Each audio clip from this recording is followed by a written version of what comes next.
Hey Dallas, today we're going to talk all about inferences, which inferences are just kind of like an educated guess that we can use when we read, which is really awesome.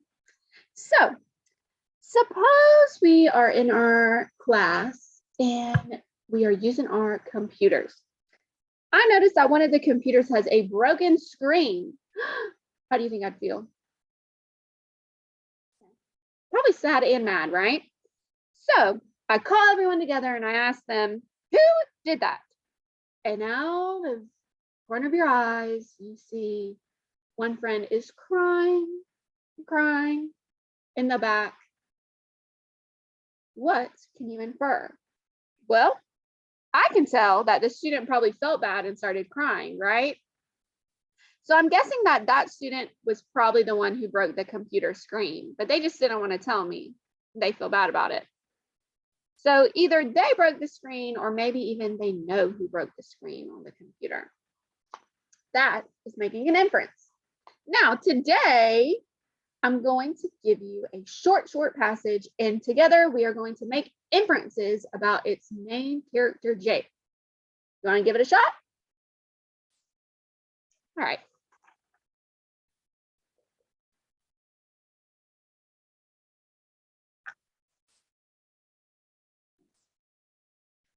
You got a pencil? Now, as good readers, we often have to use details in the text to figure out something that the author doesn't directly say. Ooh, most of the texts we read in class have that, right? Something is happening, but the author doesn't say that. Yeah. As readers, we often have to make inferences about the character or their actions. So I want to share with you this story about Jake. And Jake is going to do something very scary. Are you ready? Jake's heart was beating so fast, he felt like it might come right out of his chest. He ascended one step at a time, getting further and further from the ground below him. You can do it, his mom yelled. Ooh, let's think about Jake. So far when reading, if Jake's heart is beating so fast, he felt like it might come right out of his chest, I know he must be scared.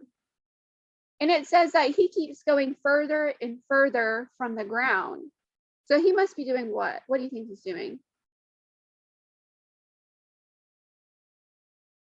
I think he might be scared. Well, obviously he's scared, right? But I'm thinking he might be climbing a ladder. You know how a ladder has steps and you have to go higher and higher to get there? And he must be climbing a ladder, which could be why he's scared, right? Because ladders, they can get really tall. Yeah. You can do it, his mom yelled. Ooh. How do you think mom feels? Yeah, she's happy for him, right? You can do it. She's kind of encouraging him. He glances over at the lifeguard as he approached the edge of the highest possible platform. If there's a lifeguard, where must they be going? He's probably at the pool, right? And he's going to the highest platform. So what do you think he might do on that platform? He might do a trick. So he's going to do what into the pool? Dive or jump, right? She nods as if to say, it's all clear, go ahead. Ooh, who do you think she is? His mom. So the mom is telling him as if to say, it's all clear, go ahead. So she's like, go ahead, jump. So she's still doing what? Cheering for him, encouraging him. He counted to 3 in his head, closed his eyes, and stepped on the platform. He knew he could do it. So Jake knew that he could do it in the end, right? What was he doing?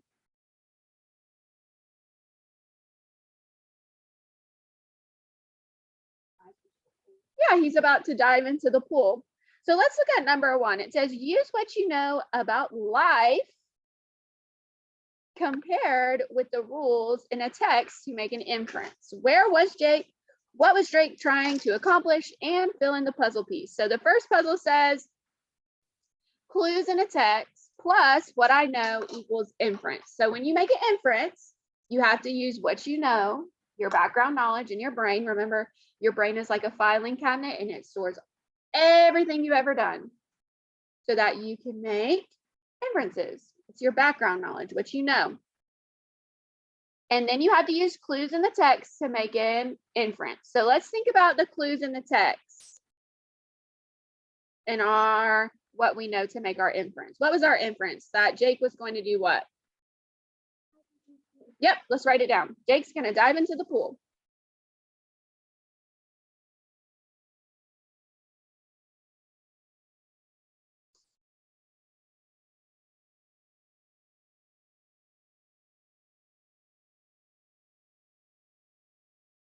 How do we know he's going to dive into the pool? Well, I really noticed that he glanced over at the lifeguard. So one of the things we know at the pool, the lifeguard is always at the pool.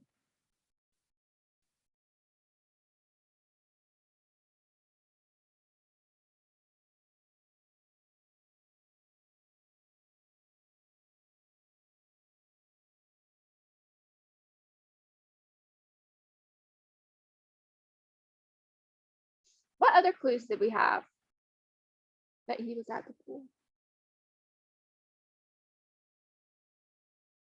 Edge of the highest possible platform. Yeah, the platform. So we know he's going to jump. So write that down. The platform was a hint.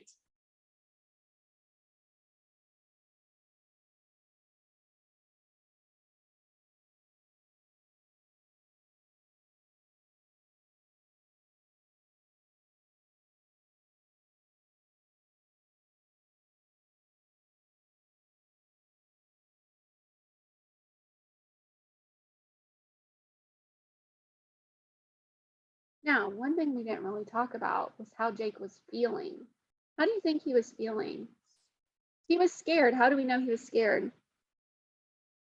What evidence do we have from the text? It was beating so fast he felt like it might come out of his chest. Yeah, his heart was beating so fast it might come out of his chest. So while he was climbing, because remember, he was getting further from the ground, he was like scared, right? And even his mom kept doing what? Encouraging him, cheering him on. You can do it.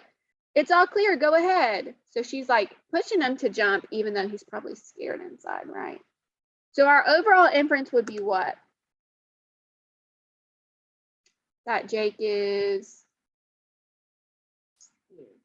to jump in the pool. Jake is scared to jump in the pool.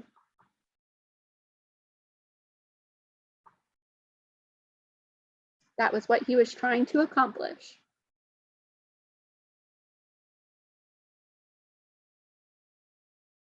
All right, let's look at our other questions. How do you think Jake feels after he stepped off the platform? How do you think he feels after he jumped? Brave. He feels brave. Why do you think he feels brave? He knew he could do it. He knew he could do it.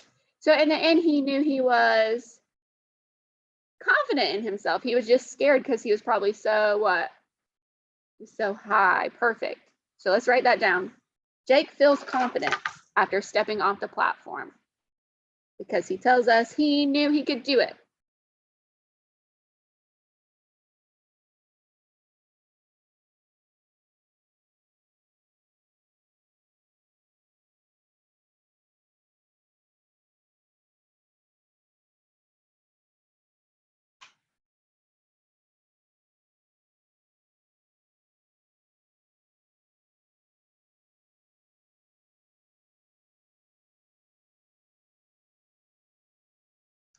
All right, let's look at our last question. And I'm going to let you do this one by yourself.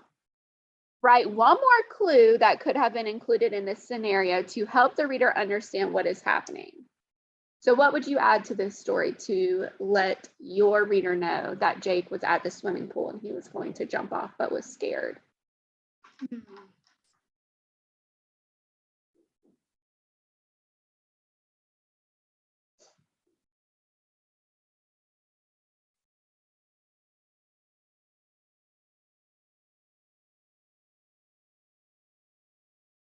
think about this. What do you do when you go swimming?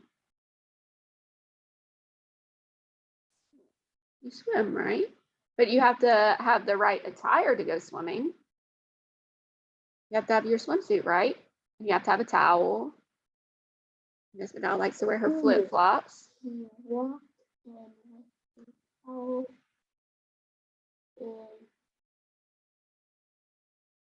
and bathing suit. He walked in with a towel and his bathing suit. Okay, that would be a good one. You could also put like kids were splashing in the water as Jake walked over to the, not the pool. Remember what was he climbing? Oh, The platform, the ladder. But I do like what you were saying about the clothes. Maybe you could say he strolled in with his brand new bathing suit and towel in hand, ready to jump.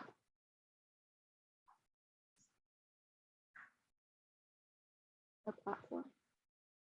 You decide.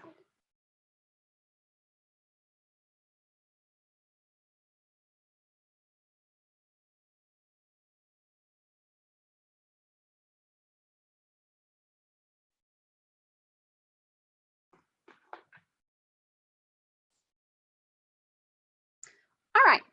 Now that we have finished making inferences about Jake, I want you to make inferences about why cheetah's cheeks are stained. Did you know that cheetahs have stained cheeks? No, you don't? Well, let's use what we know about inferences to practice making inferences about cheetahs. So go ahead and grab your computer.